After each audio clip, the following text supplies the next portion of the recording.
Bem-vindos ao canal. Meu nome é Guilherme, sou professor de Sociologia por formação, desempenho hoje pesquisa na área de Política Internacional pela Universidade de Pernambuco e venho aqui hoje para falar de uma possível solução de um conflito geopolítico, de uma guerra civil existente no país que é a Líbia e que tem por intermediadores hoje a Rússia e a Turquia. Estou aqui com dados que eu vou consultar também, para na tentativa de trazer o melhor material para vocês, e vou fazer uma retrospectiva da semana a respeito desse tema. Para começar, dia 13, o governo russo e turco anunciaram na chancelaria de Moscou, na chancelaria federal, que tinham interesse de negociar uma operação de paz, mais especificamente um acordo de paz na Líbia. Do que se trata esse acordo? Esse acordo trata de resolver uma união entre as partes do conflito que já gerou 9 mil de mortos. O conflito tem dois aliados diferentes, um de Moscou, o outro de Istambul. A Turquia, com o presidente Erdogan, apoia a força política do atual primeiro-ministro Fayez al-Sarraj, que foi o primeiro-ministro que substituiu o Gaddafi após a sua queda, em uma coalizão política formada por liberais e legendas muçulmanas na Líbia e uma força de oposição paramilitar do Marechal Khalifa Haftar, que é formado por paramilitares ou militares fiéis ao regime de Muammar Gaddafi, que pretendem restaurar na Líbia um regime econômico nacionalista próximo daquele que foi operado pelo ex-chefe de Estado Muammar Gaddafi.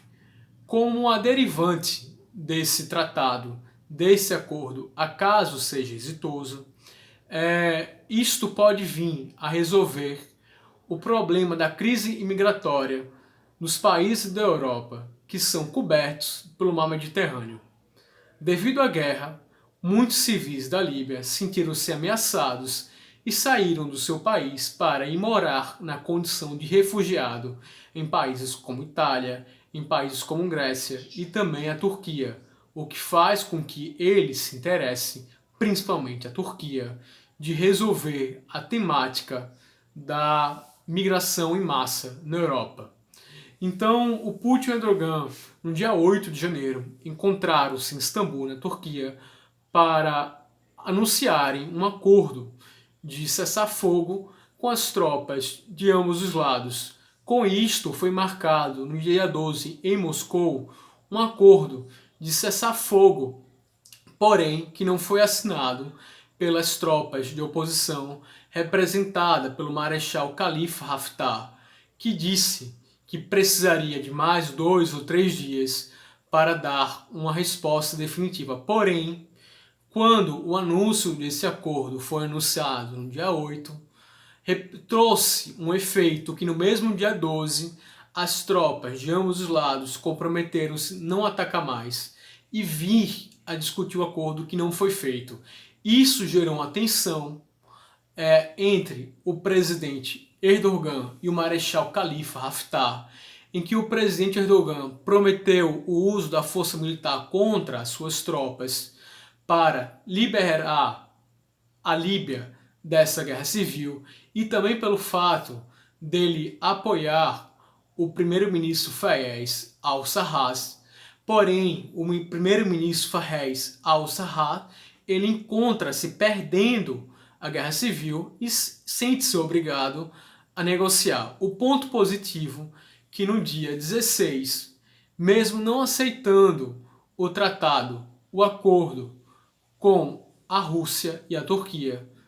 o então Marechal Khalifa Haftar entrou em contato com o Ministério de Relações Exteriores da Alemanha e disse que aceitaria um cessar-fogo, mesmo que não assinado trilateralmente entre Turquia, Líbia e Rússia.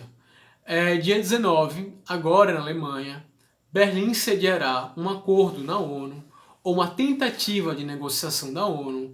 entre a Alemanha, a Rússia, os Estados Unidos, o Egito e a Turquia na tentativa de promover uma agenda de paz e de cessar-fogo na Líbia. Os interesses turcos e russos mais escusos é criar uma zona de região de influência no noroeste da África e ter uma influência também geográfica daquela região litorânea que cobre o norte daquele país e também se prevenir na possível formulação desse regime que pode vir ser um aliado. Outra também possibilidade é de que a Rússia e a Turquia estão substituindo o papel dos Estados Unidos no vácuo diplomático da agenda de Donald Trump, que ainda na sua campanha eleitoral prometeu uma retirada de tropas em guerras no continente asiático, no Oriente Médio, que considerava um verdadeiro fracasso e um custo alto para a economia americana. Porém, o principal país a ser beneficiado ainda assim é a Alemanha, que conseguiu ainda na semana passada negociar com a Turquia e a Rússia sobre a paz na Síria e no Irã, ainda sem solução definitiva, está também se tornando um protagonista na Líbia. Então, por tabela, a Alemanha consegue também levar os seus interesses em negociações multilaterais para países como Líbia, Irã e a Síria. Por enquanto, o fato é este. Ele irá se desenrolar também a partir das consequências